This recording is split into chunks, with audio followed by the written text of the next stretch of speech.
Bonjour, nous sommes dans une série de vidéos de philosophie, ce qui va paraître curieux parce que j'aborde des séries de problèmes qui concernent plutôt la biologie, la médecine. Pourquoi? Eh bien parce que je voudrais par ces vidéos inciter les philosophes à retrouver le même réalisme qui a présidé au travail d'Aristote, et son père était médecin. Et je voudrais illustrer ici par la question des effets sur l'être humain d'un séjour en haute altitude.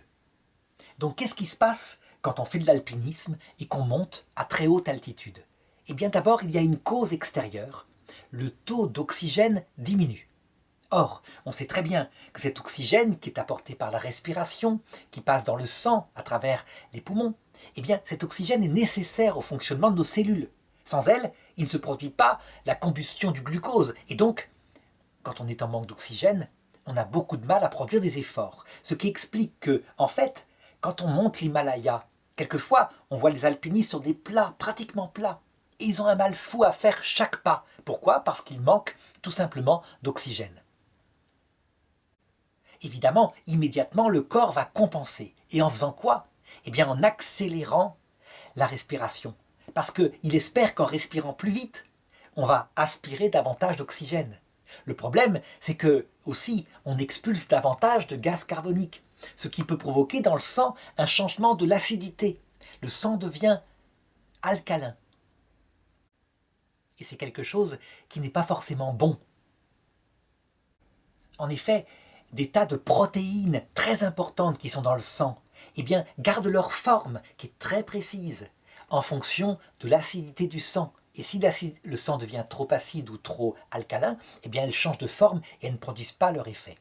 Parallèlement, il y a donc moins d'oxygène dans le sang, ce qui est problématique.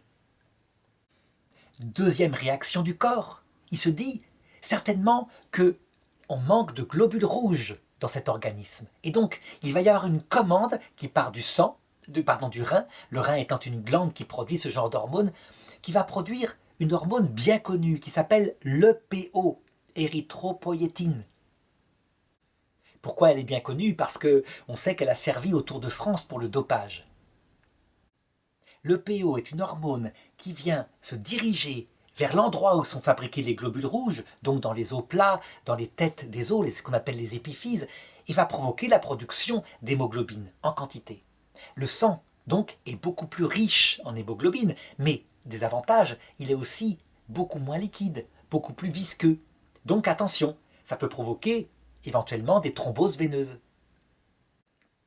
Quand une personne qui a passé longtemps en altitude, par exemple dans les camps assez élevés avant de monter au sommet de l'Himalaya, quand elle redescend dans la vallée, eh bien, elle est comme boostée.